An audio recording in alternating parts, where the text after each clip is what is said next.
She rearranged that.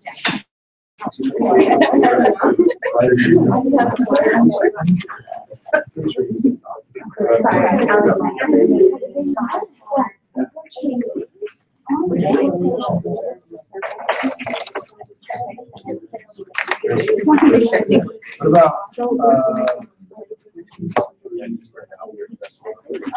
Number 4, I have not. Yeah. the whole thing minus? This morning I tried to email myself there. All right. Okay, cool, thanks.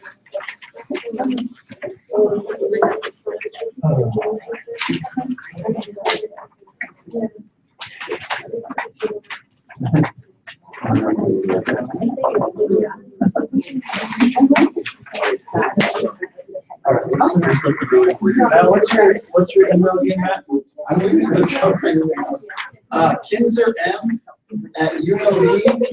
kinserm@unov.nevada.edu.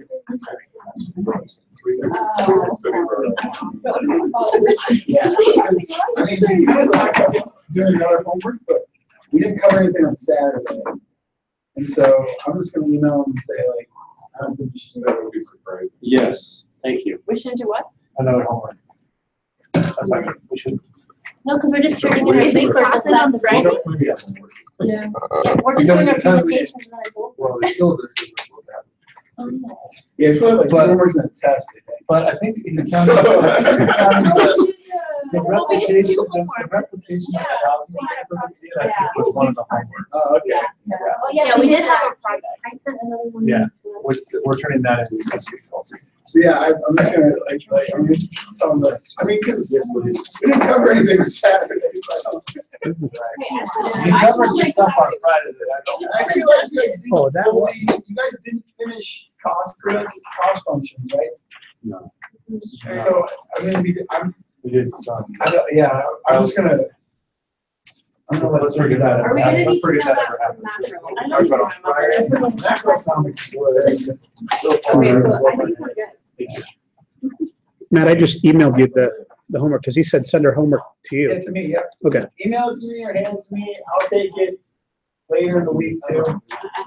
I'll take it all the way to Friday if you guys need time. I just scanned it and sent it to you with all my work notes behind it. Wait, there's one see on my work. Oh, yeah, I'll probably give it to him. And he'll probably give it to you.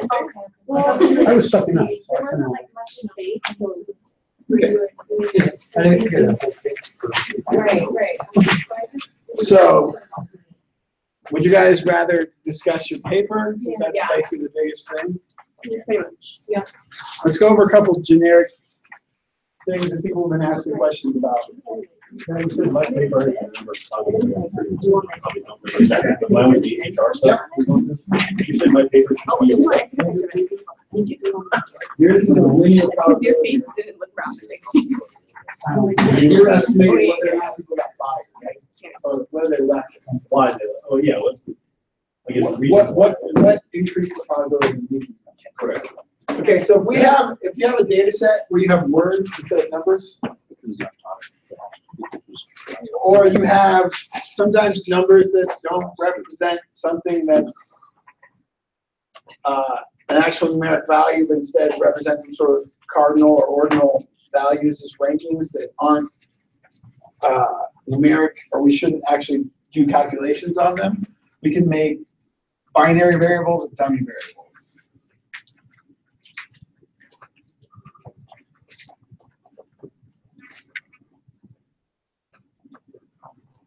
Let's turn on this. Probably the easiest way to do this is overhead. So now we start. What's up, Eric? Thanks for watching.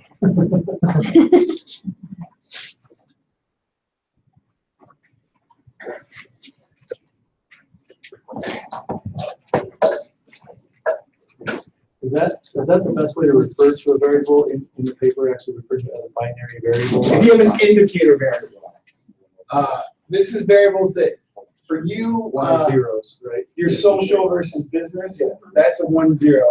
Refer to that as an indicator or a binary variable. Okay. That's what I'm underneath the binary, so. So let's think about it this way. We'll use yours as an example.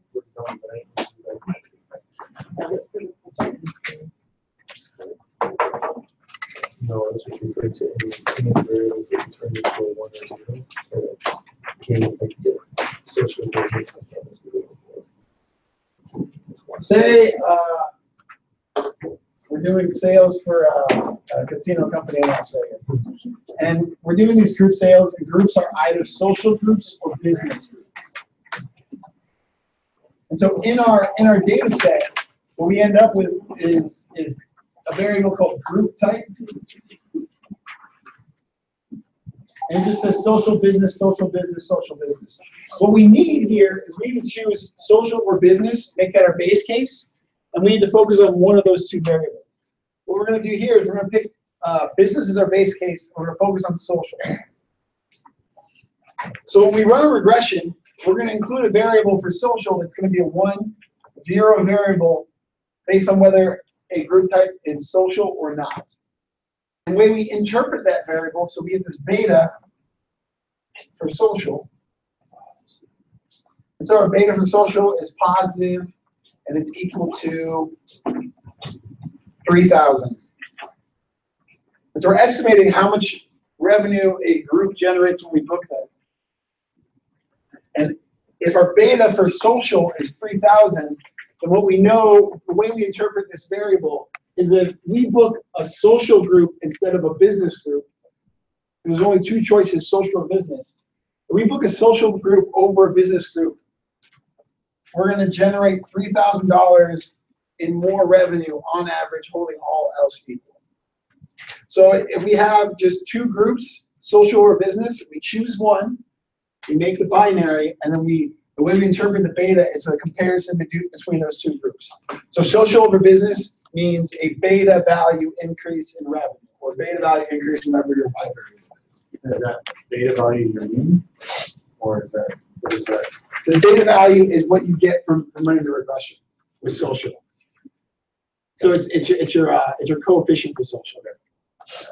What happens if you go leading? You have Three. Yeah, let's do that. Here's an example.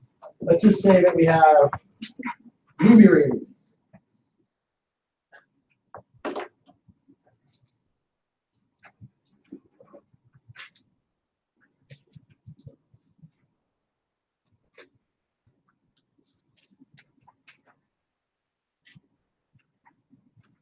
This one's a little bit different. Now we have G, PG, PG-13R. We have 4 options. So instead of comparing one to the other, we have to choose one as our base case. Let's say, for example, we choose rated R movies as our base case. So rated R movies is our base case. Remember before we chose business as our base case and social was our indicator variable. So if rated R is our base case, then we're going to make G, PG, and PG-13. We're going to make those our indicator variables, and we're going to have to generate new variables for each of them that is 1, 0. And then we're going to end up with the beta of G, the beta of PG, and the beta of PG-13. So each one of these betas is in relative comparison to a rated R movie. So your rated R movie is the base case. Rated R movies are going to have zeros for G, zeros for PG, and zeros for PG-13. And since we're not making an indicator variable for rated R movies, we're just leaving those out. Everyone that has all these zeros, the base case is a rated R movie. So when we look at the beta for G, we're saying, say it's positive and say it's 2 million. So what we interpret this beta as is if a movie is G-rated, on average, holding all else equal, it will generate $2 million more than an R-rated movie of that same, holding everything else we control for equal. And then say for a PG-13 movie, say this is equal to negative 3.4 million. This means if a movie is PG-13 rated, holding all else equal, it will generate 3.4 million less dollars than an rated R. So rated R is the base case because we established that as the base case. Any other questions on indicator variables? And this can be, yep. So for our project, we only have one that's a 0 or 1, and that's if there was parking or no parking. So then the rest of it is just, they're just variables. So Yeah. So the way you interpret, you interpret the parking or no parking, it's just going to be a beta of parking because parking is equal to 1 is when you guys were charging for parking. And let's say that we're going to assume it's negative 10,000. So charging for parking cost us hotel revenue or cost the casino $10,000 in revenue. Or if you're doing like scores or something, so much in scores. Yeah, So there's it's like 4 different things of what the effect of parking yeah, is and on. so it's parking. It's when parking was charged for versus when parking wasn't charged for. Is when you interpret that one. And then the other one is remember, it depends on what model you do, be it linear, be it log, or be it semi-log. So in Excel, how do we make these things work? Here's what we do. So for business type, if social is my indicator variable, I'm going to say, if this value is equal to social, comma 1, comma 0. So what am I saying here? I'm saying if cell B2 perfectly matches the word social, then put a value of 1. And if it does not perfectly match social, then put a value of 0. And so I take that formula, and so see here it says social and it matched up. It's 1 here for social. And I can just drag this down. And then all my businesses are 0s and all my socials are 1s. Same thing here. If we go G, PG, PG13. Yeah, I can do this. If this is equal to G, then 1 else 0, and then I can go to this D2 and I can press F4. It's going to lock up the whole cell, but I don't want to lock up the whole cell. I only want to lock up the column. So then when I press it a second time, it locks up the row. I press F4 a third time, it locks up just the column. And I can drag this down here. And then for all the G's it's going to populate, I can drag this over. And when I drag it over, I just have to change from G to PG. And I can drag this one down, and then all my PGs will be 1s. And I can change this from G to PG13. And the cap sensitive, and it's not cap sensitive. That's pretty cool. So these are the easiest ways to kind of get through the data mining of your word variables, your categorical variables, and turn them into indicator variables. Can you highlight again what that formula is? I can even do this. Control tilde. It shows all the formulas as they sit in the cell. What was that? Control what? Control tilde or Right next to the one. fancy Mexican button. Spanish button. Next to the one. Oh. Actually, you're one.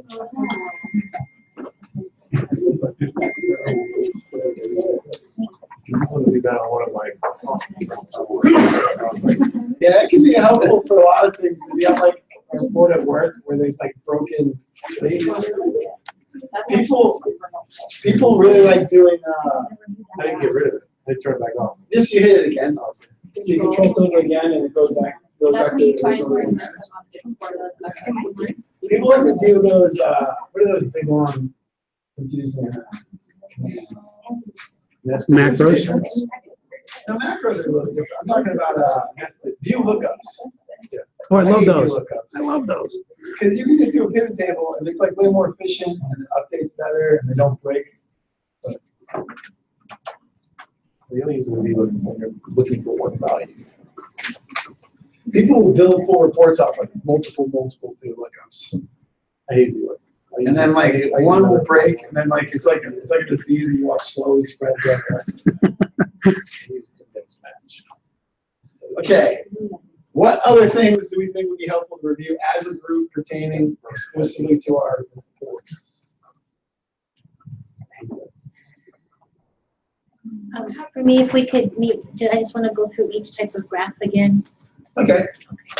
And let's just, oh yeah, let's do this too. And we've got a lot of questions about this. So, when we do our descriptive statistics, sometimes we can do scatter plots. Sometimes our work isn't intuitive to a scatter plot. And sometimes our focus variable is an indicator variable.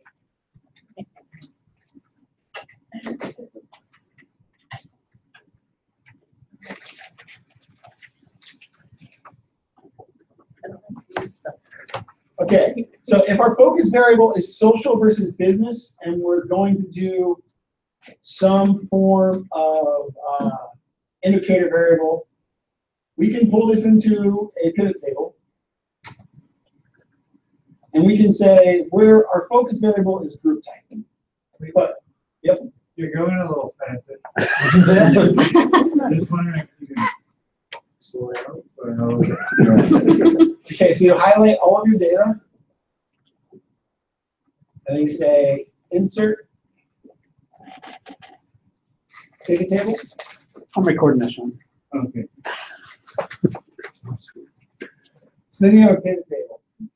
And so let's say that our Y variable is revenue, and our variable of focus, or the variable we think we're getting kind of the most information from is whether or not a group is social or business.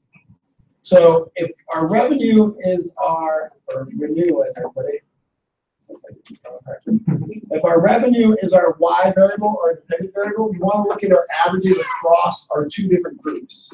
Maybe there's a difference in these two different groups, and maybe that's going to tell us some information about what we expect to find in our regression results. So we can pull group types down to columns. And then we're going to have to go to revenue and say average instead of sum. And so now we can look at the average revenue across these two groups. And so in your descriptive statistics, you can, you're going to have to make the table look better, make it look nicer than this. But this is interesting information. Just by looking at the averages, we can see that business groups average $25 more a trip than social groups do, just looking at the averages. So you can talk about that in your distribution, in your descriptive statistics, and talk about how you think that might affect your regression results or your hypothesis. And then we can keep pulling revenue into the pivot table, pull values down the rows. So now we have average revenue and then total revenue, but total revenue isn't that interesting. Instead, let's look at what the minimum revenue is. So the minimum revenue generated by a social group was $3,000. Let's think these are thousands. And the minimum revenue generated by a business group was $20,000. So that's interesting. That's an interesting detail of how the distribution begins. So business distribution in this example I fully made up. Business's distribution, the minimum of it is higher than the average of the social revenue. Then we can look at maxes. So we go back to our pivot table. We click on revenue again. We drag it again down into the values. And again, it gives us the sum of revenue. So we click on this little caret and we say value field settings. And then we look at the max of revenue. So now we're saying, what's the maximum amount of revenue someone from each of these two groups made? So the maximum amount of revenue from social was 65. and the maximum amount of revenue from business is 90. So the range of the two variables from the min and max, 70 versus 62, is relatively similar, but we can just see that for business in this example, their minimums, they start higher, much higher than where social groups start at, and they top out much higher than where social groups start at. So if I were writing this paper, I'd kind of discuss how these things affect the distribution of these two groups. And then I would, in my hypothesis, I would say if I was going to estimate what my revenue was as my Y variable, and one of my X variables was the business or social. In this case, we did social. If my X variable was social, I would assume that social has a negative beta value or a negative coefficient. Because if I'm social versus business, it appears that a social group is going to lower my overall revenue than a business group when I just look at averages. But the difference between looking at averages and running a regression is when we run a regression, we take into account other variables. And so we control for other variables when we look at the impact of that single variable. But just looking at averages, we can get a good estimate of where we think our hypothesis should be. Does that make sense? And then for stuff, say we can take the same example, and instead of, we can put movie ratings, and we can look at average, minimum, and max of revenue versus movie ratings. You can do this for your colors on your houses. You just pull colors into the top, and you look at the average, minimum, and maximum of house prices by the stone color. But if we look at here, What's that mean, colors into the top? Is that colors into the columns? Yeah. Right. into the Your column. columns Okay. section. So see where ratings are? Movie ratings, that's where you put columns. Okay. And then so for movie ratings, when we look at this, we see that G is the highest average, PG second highest, PG-13. R is second highest, PG-13 is lowest. And then PG-13 seems to have a very small range between the two values. So it seems like when we make a PG-13 movie, we know pretty well how much money it's going to make. It may not be the highest average, but we know pretty well it's going to be in this range. From here, these are just insights you get from looking at the data. From here, we see G averages the highest. G averages the highest grossing revenue, but it also has a very low minimum. So there's a lot of risk in G. Same with R. R has a higher average, but there's a lot of risk in R. And then PG, since the minimum is 14, makes decent money, can top out pretty high, but has less of a risk than, say, a G or an R movie. So I can just look at this here, and I know if I'm making my base case R, I expect PG-13 probably to be negative. I expect PG probably to be negative. Probably to be positive, and G probably to be positive.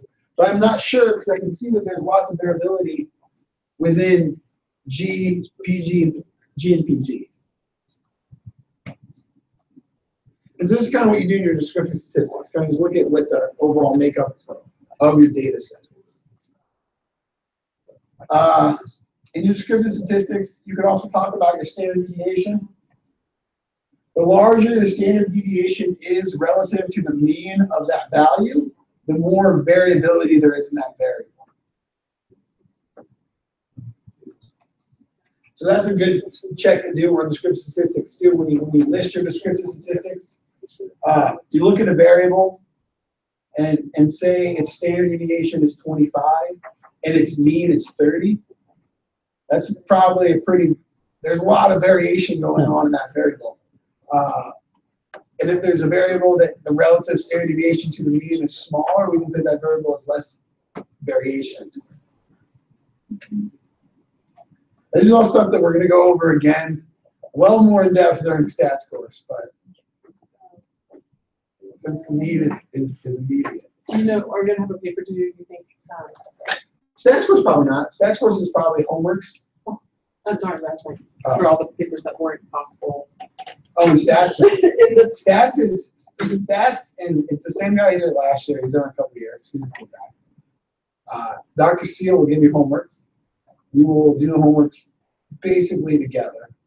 If not the exact problems, then like the same structure of problems. It's much more like a math course than anything else. And then you'll probably have tests and no papers, I don't think, for homeworks. So as long as you can make the study sessions, you should do very good. And then you should do very good.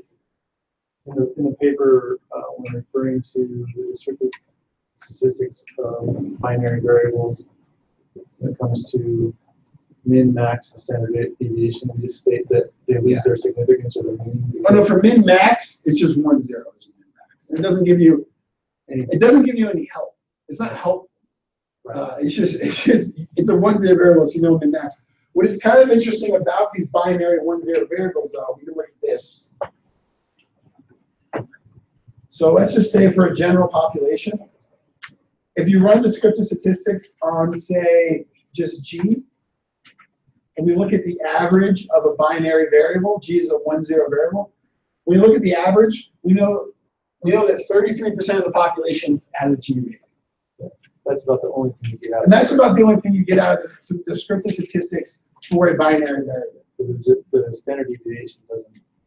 Yeah, standard deviation won't give you anything either because if there's no real deviation in it. It's a 1 0 variable. Yeah, min max either. You're basically just looking at what the percentage is.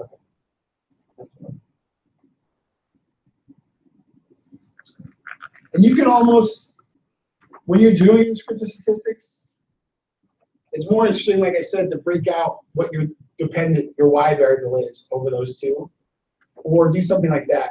Or if your Y variable is a binary 1 0, just talk about the percentage makeup. That's all you can really do. You can't really talk about the variability among the sample because there's no real variability in the number. It's either 1 or you, the R or R. So if we look here,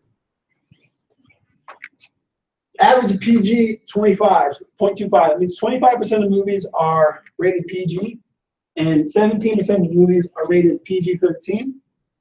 So if we add that up, we get 58. 75. What? 75. 75. So 25% of the movies, oh, it's right there. 75% of the movies are going to be non-R, which means 25% of the movies are in the R rating. So this is all you can really talk about when we talk about binary variables. Remember again, things that will be helpful. If we have linear,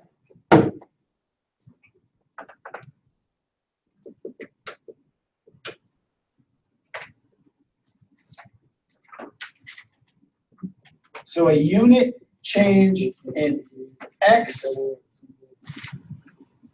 causes a beta X change in Y on average, all else equal. So this is how we interpret a linear beta or linear coefficient. A unit or a 1 unit or unit change in X. So a unit change in X causes a beta, which is a unit, change in Y on average, all else equal. If we do a semi-log, so we're natural log, and then we're linear or log linear. So that's going to be a unit. Our X's are not logged, our Y's are logged. If your Y's are logged, we're talking about percentage changes. Y's give us natural logs give us percentage changes in the terms of a regression. So we're talking about a unit change in X results in a beta, which is a percent change in Y on average, all else equal. And if we have a log model, a percentage change in X causes a beta percent change, and why. So when we put something in a natural log, automatically that variable starts moving into percentage change when we interpret the coefficients. Which is only used for people who are using semi-log or log.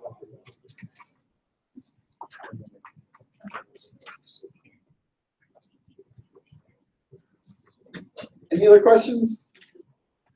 We can break up into groups and then just kind of go from group to group, see if you guys have any specific questions, and then I can leave you guys in the study on study of your accounting.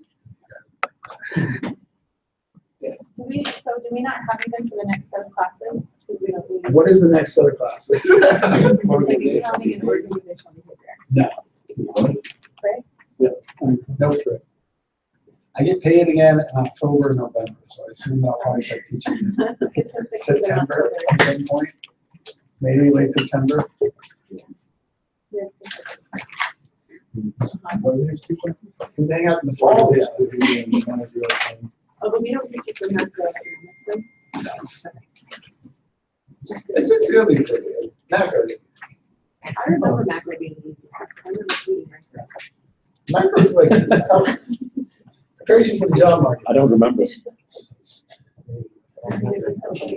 Yeah, applied statistics starts on October 6th.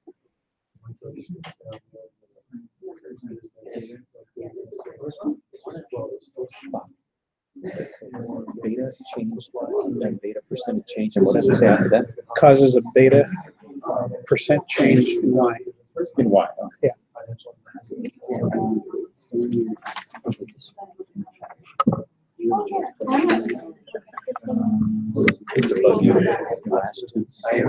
Yeah.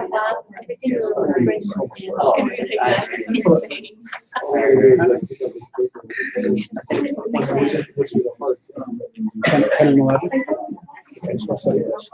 The end of October, 1 month's ratio shall make the building was recognized. 380 dollars the building, 170 Value went down, so our non-cash. I would agree with that. Appreciate something. I would agree with that. Yeah. Okay, so let's finish this one first. Okay. Well, so that's what not net income went down, and that is what caused your retained earnings. So you had this part right, I just finished it over there. So now my last question to you is, was cash involved in that transaction? Yeah. He paid cash with it. Or no. No. No. So is it going to be on the cash flow statement? Just ask yourself, keep it simple. Cash being involved in Is, the transaction. should cash move at all? And the answer to that is no, cash will not move at all. If it does not move, it does not go to the cash flow statement. Just keep it, just ask yourself these questions as you work through this problem. Okay? Ask simple Just questions. keep it simple.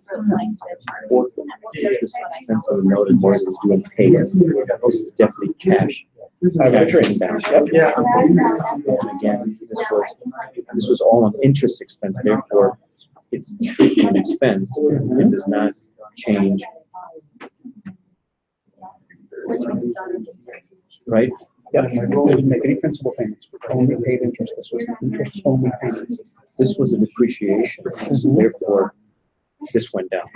This was strictly an interest expense, therefore that went down, this went up, retained earnings went down. And this was definitely, this was the cash we spent on sort of financing. Except financing these long-term liabilities, equities, equity, but paying the interest on it is an operating. Now, here's the part that gets, and Danny was sort of talking about this. When we're talking about the ratio analysis, those three things, we're talking about operating, one graphics. When we're talking about the interest is not an operating expense. But when it comes to the cash flow statement, interest payments is an operating activity. And there's a disconnect there. And that's one of the few disconnects that you just have. So I think it's Usually interest is, usually interest is not from the ratio analysis standpoint. ratio correct. analysis. Yes, but on a cash flow statement, it is an operating, it falls in the operating section. Yeah. So these columns here, is that to add everything up? Is that what that is? And add all this stuff, this should balance out here, shouldn't it? Yes. That's the whole idea, right? That would be good practice actually for that other one. Because.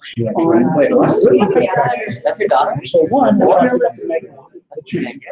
The numbers represent the negative change. But you did say, not the nice one, the other one.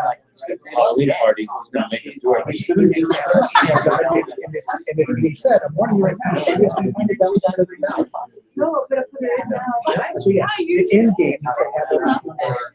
You have watched the video? Yeah, but I think you got a good, really got a good. Yeah, no, it's great. Yeah, you have the girl. Keep it simple, don't read it. Report it exactly how it's written. Yeah, that's my bad. Not quite the talent.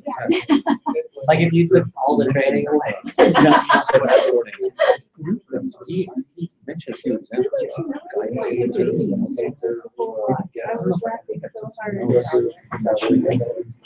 I don't think I took notes on that. So I think he's gonna I'm just guessing here. But this way, you know, evaluating. He said he was gonna give us 5 out of these 6 conceptual short answers. Mhm. Cost of capital. And so what is loans or equity? Which loans or equity have a higher cost of capital than one? Loans or capital.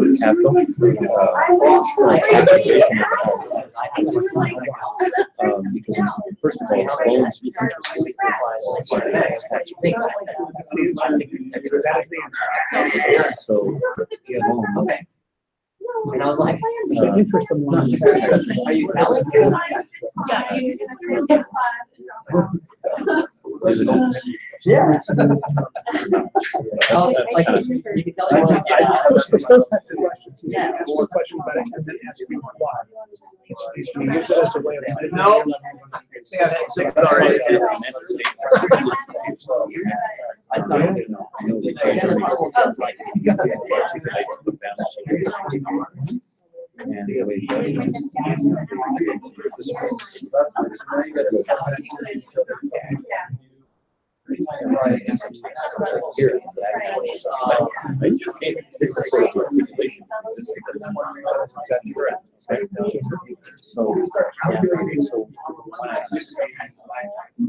He's gonna ask, balance statement, balance sheet, income statement, he's gonna ask what's your. Mhm. Right? So what's the articulation between the balance sheet and statement of cash flows? Balance sheet, statement of cash flows, income statement. Balance statement. Cash flow. Cash is over here, cash is over there. Right, because I understand. So we have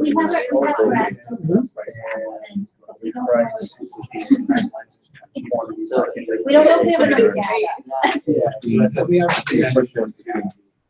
The balance sheet and statement of cash flows. 24. Consumer, because now you are. So. It's cash. That's what they call it, cash flow. And then you may also ask, what's the, do an income statement? oh, that's It's also cash. There is, They had them with module. yeah. There was a great thing in here. Yeah, right there. So income statement, It doesn't directly go to the statement of cash flows. But if I would do anything, is What do you, I mean, is there? income statement right here, The okay? thing is, the graph looks So- like your tires just low, but it looks Operating almost cash flows, like it starts with net See how income. it goes So up if and down that anything, here? Pretty similar. I mean, for the most part, you could it's argue indirect here because there's no direct correlation But between it's the two. going down.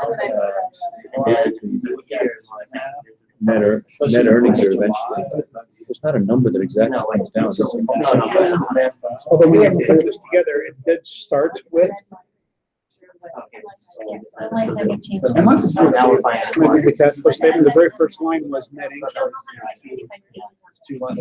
Statement of cash flow, so it starts with net income, and then add or subtract operating, add or subtract financing, and add or subtract investing. That's how you get your cash flow. It starts with net income. It starts with net income, I don't think they're gonna ask you that because it's really not, Right, so there's really no clear. no. Then Sarbanes Oxley just had one corruption thing they did, and they had to basically, the CEO and the CFO had basically sign off. And that's all that is. Financial statements, And they, still later dug deeper into, processes and procedures where. So I got- Instead of just looking at the numbers, they also look for, I think, yeah, 'cause you got. they look at your procedures to see if you're following the proper procedures. Okay. And I don't remember what that. Yeah, it's there. I'll look at it. That's easy to look at that. You know, if there's more to that, and basically that paragraph is not in chapter 1 or whatever. We're gonna get. And then ratio analysis. Okay, so Which ones you guys do that? Where do we want to estimate? let me ask you what's like the current ratio, what is the current ratio? Actually, Current ratio. ratio. No, my section. Not the Current ratio. So, yeah, but there's a lot of different ratios. Yeah. She asked me to talk about one or seven, so the It means means that that we current assets by the current we're getting about. what does that mean? Yeah. What is it measuring? Standard Times numbers interest at earnings. Yeah. That ratio. Times interest earnings. What does it mean? Our min and max. Solvency. Our min is 24. and max. The quick ratio, the current ratio measures liquidity. Your current ratio is liability to assets or liability. Current assets over current. So, and then. Yeah, I'm sure we'll have. One ratio is basically cash. It wouldn't be over, but it's still hundreds of thousands of pounds. Here's the difference between the two. The first one is showed inventory. Okay. 10,000. If you needed cash right now, it's going to take you time to sell to your inventory. Right. One that doesn't really tell your liquidity. Right. It does.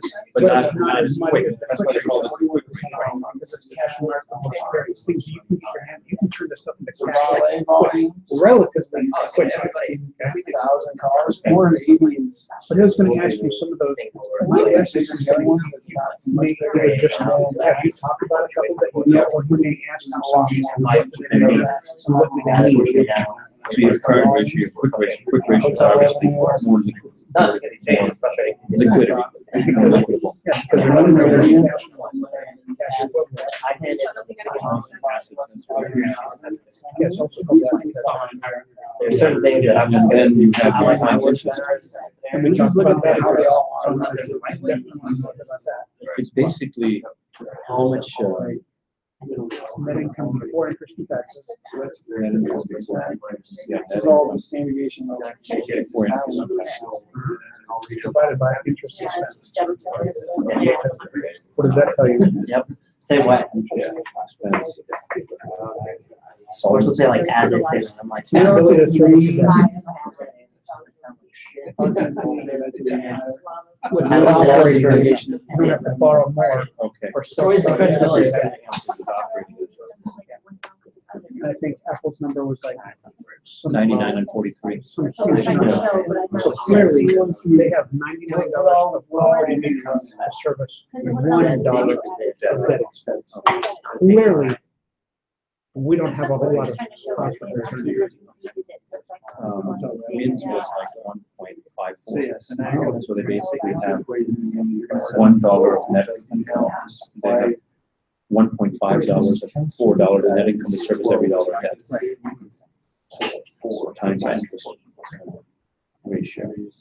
So that basically tells you the service, the So your this debt is kind of like. with your operating income. This part And here. that kind of tells you in terms of liquidity and solvency. Yeah, That's what I regulated, so that's not right, right? I'm trying to wrap myself on the two definitions. I think the quick ratio kind of. It's more like- Liquidity, because we're literally talking about liquid assets. Is it the So, same? stuff that's cash. well, Yeah. And solvency is current assets. And That's the current ratio. No, I can service my debt, I can capital my debt, if I need to, I'm solvent, clearly, I have more current assets and current liabilities. But I can't choose all my cash right now. So like solvency. I would say that's kind of like. Yeah, that makes sense. That price. Liquidity is like converting it into. Capital being highly liquid. Anyway, that's the way I'm thinking about it. And so these are pretty much the three ratios that are quick. Well, there's several, I mean, if you look at your, if you do the, in the, Yeah, I'll go through it. the project, you have a whole balance sheet ratio analysis. I don't know that he's gonna ask you to memorize all of them. How's our revenue If for he- your? You may write it out and say what it means. He may say the current ratio is current assets divided by current liabilities. Variables. What, Over time. what does this mean? What does this measure? You know what I mean? He's not about memorizing type things. I think he'll give you enough, but he's gonna ask you the whys Sure. or what's, or it's not gonna be a yes or no answer. He's gonna gauge that to measure your level of understanding of whatever it is. That's what my gut tells me. So here we see that RCC did not have a. And then we can go back and we can say,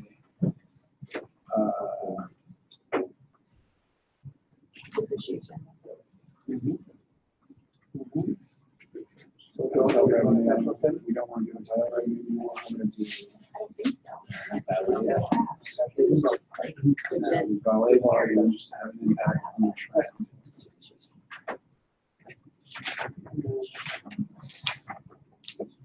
So we would show each graph and show this. Because we just want to basically see the argument. Now it's done. On this one, so we're doing a ratio analysis. We can show each different graph and then write up about an argument. And then you have to run the kind of the regression too. Interesting. I think it is apparently has no effect on that either. And so it's not a statement. Oh. Yeah, I gotcha. It Yeah, falls that's in the operating section. That's our service. That is like very few disconnects. Regression. Very few. If somebody, if they're gonna try to get this net income was this and depreciation tax was and interest expense, what was its operating income? You have to add those back into the because it's not an operating expense. But there's your section. Which one you put? That's what I said. I just don't want you to get. Right. You know, like, what's more coffee? Come over whenever you like. Matt, when your standard deviation is greater than your average, that's a really. Like, I know it might be bad. There's a lot of variation in that. Yeah. So just ask yourself this question. Every transaction, notice every transaction affects the balance sheet. Have to affect the balance sheet on yourself. On one side, like this, or salaries and wages, or what's the other side? Doesn't know anything else. There. And the last question to ask yourself is, transaction, cash, anywhere else. Bank or account, So on this part, it's very just like assets. So. Talking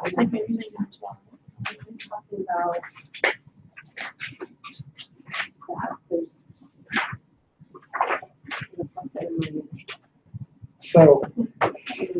So with this one, your cash went down 20, non-cash went up 80. Your assets increased 60. Oh, okay, that's. Your net assets That's right, fine. and your liabilities. Three? Yeah, wasn't it one that We were talking about four. I think over three. So. Might have that, but thank you. So our non-cash. Is that your, so these are assets?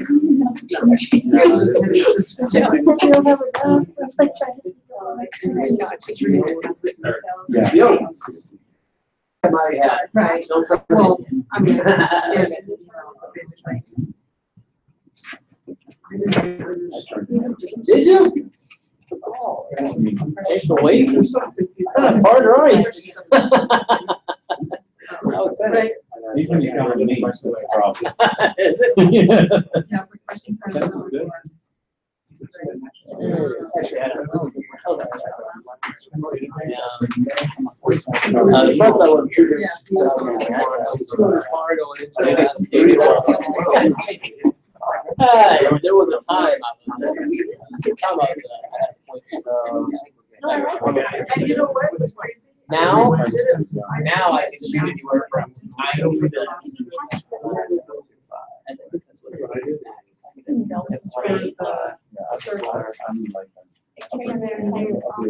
There you go. Nice. So, I mean, long story short, I didn't shoot 80 because I shot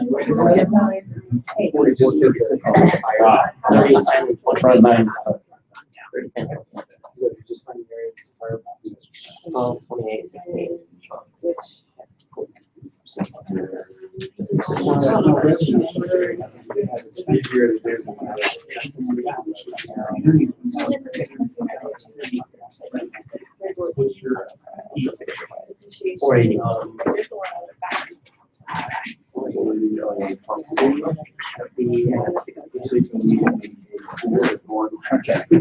You know what? Because like, oh yeah? Because like, and then they're saying, yeah.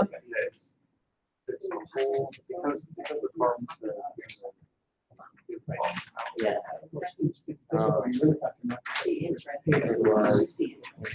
We're talking about, right. Like, So, yeah, maybe we looked at parking volumes, given the parking fee, and social moments. So we end up with the significance. So it's basically all the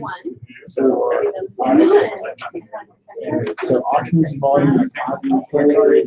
So more occupancy we have, So but in the months following initiating parking fee, you see a lower here. number of cars parked and the value. They're gonna just start. I think mine are at 20 or something, but I use it on the rest. And then Right. Well, they're purchasing 4 more units, right? Hey, Bob, That's just guidance, So they it's should not just story. protect What is future, the guidance to protect future, Yeah, 20 years. just protect future cash flow next. What, Generally, guidance is only on 2 different.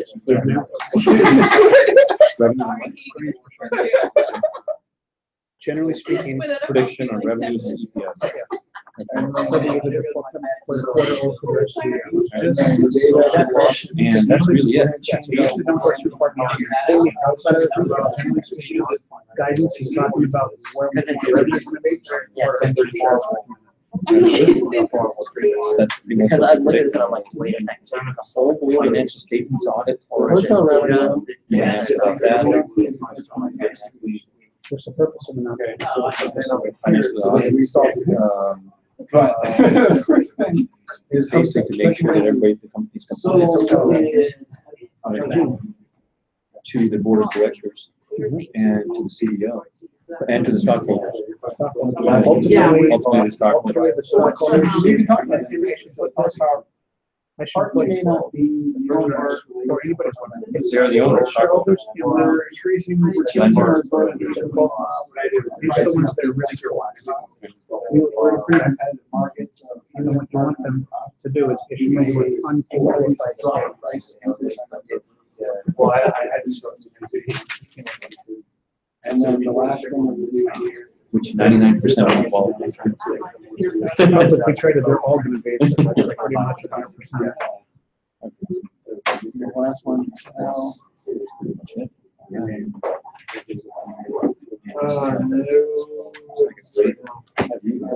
This is customers. And then I was really focused on the, Customer stores. the party count. Yeah, I gotta. Basically, what we're saying is, because he's giving you a blank sheet of paper. You're gonna wanna write it out and make sure that when you do your balance sheet, you got current assets, long-term assets, and you write them in order of liquidity. And Our valet, yeah, it's literally a blank piece of paper. You have a document. Yeah, and then the parking volumes. Yeah, so. just leave it at yeah. They park, you respond to research, some of your hotel houses. So basically what happened was, it's affecting your parking volumes negatively, or no affecting the revenue, hotel revenue, and it's affecting your customer. Now, then it's talking about does the benefits of being a parking revenue, because you're getting revenue, does that outweigh the drop in service for and obviously your parking is not it's from Westwood. Increasing our speed as the parking from Westwood probably